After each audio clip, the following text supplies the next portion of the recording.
Salut à tous et tous, c'est la semaine mondiale de l'investisseur 2023, la World Investor Week. Je suis Jean-François Filliette, directeur éditorial de Marché Gagnant et investisseur à titre personnel. Voilà plus de 30 ans que j'observe les marchés et les épargnants avec un intérêt marqué pour la finance comportementale.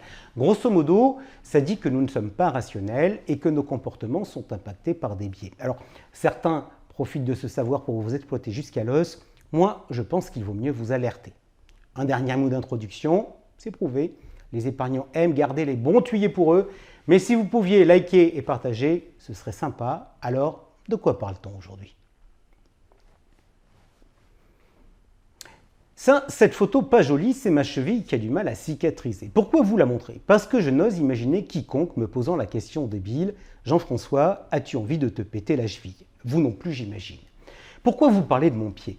Parce que si vous placez de l'argent, on finira toujours par vous poser la question de savoir si vous êtes prêt à perdre de l'argent. Pardon, mais cette question est aussi idiote que la précédente. Pire, d'un point de vue éducatif, elle pose problème car elle sous-entend que le sans-risque existe.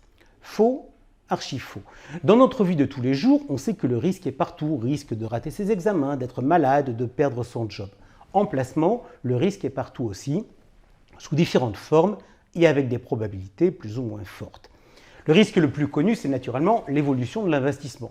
Pour la bourse, tout le monde l'a en tête. La bourse fait du yo-yo. Ça monte, ça baisse. Sur une action, on peut perdre sa mise. Tout 100%. Sur un portefeuille diversifié chez Marché Gagnant, on pense qu'on peut perdre jusqu'à 39% sur un an. C'est d'ailleurs à partir de ce chiffre qu'on détermine combien on peut mettre d'actions dans son patrimoine. Contrairement aux croyances, l'immobilier, lui aussi, peut baisser. L'actualité récente le démontre. Et notre bon vieux fonds Neuron Assurance Vie également, car les assureurs se sont octroyés le droit de prendre les frais de gestion, non sur les intérêts, mais sur le capital. Et si les taux de rendement rebaissaient, on pourrait donc finir par perdre de l'argent. Cachez maintenant ce second risque que je ne saurais voir. Et justement, sur l'assurance vie, disons merci à l'Europe. Dans les documents réglementaires est apparu un nouveau chapitre. Que se passe-t-il si les assureurs ne sont pas en mesure d'effectuer les versements? Car quand on place notre argent, on a l'obligation de faire appel à une banque pour un compte courant ou un livret, un assureur pour un contrat d'assurance vie, un gestionnaire sur une SICAV ou un fonds d'épargne salariale, un dépositaire sur des produits collectifs, mais également sur les actions. Et on court toujours le risque qu'il ne soit pas en état de vous rendre ce qu'il vous doit. Bien sûr, les autorités veulent nous rassurer avec des fonds de garantie sur les dépôts, sur les titres, sur les sociétés de gestion, sur les mutuelles et sur les assureurs. Mais même s'il est faible, ce risque existe et le système français de banque universelle, où l'on met tout son pognon dans un même groupe, a tendance à l'occulter. Chez Marché Gagnant, on a une règle.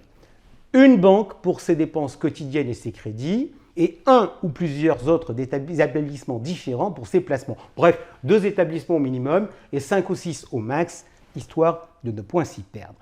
Le dernier risque à évoquer, c'est celui des arnaques. Les autorités nous disent « Méfiez-vous des placements avec des rendements élevés ». Peut-être, mais encore faut-il avoir une échelle de valeur. Malheureusement, la finance n'est pas une science mathématique immuable, mais bien une science humaine changeante. Donc, un 6% qui pouvait nous alerter il y a 3 ans paraît aujourd'hui crédible pour un placement ordinaire.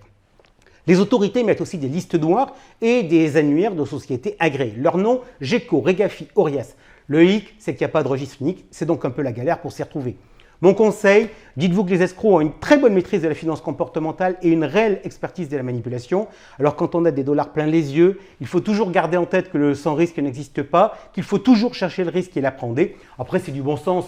On ne file pas des milliers d'euros à quelqu'un qu'on ne connaît pas. On se dit toujours qu'on a un vendeur en face de soi et pas un conseiller, etc. Vous êtes allé jusqu'au bout? Si sur la promesse éditoriale, vous considérez ne pas avoir été arnaqué, alors abonnez-vous, likez, partagez, commentez et on se retrouve demain.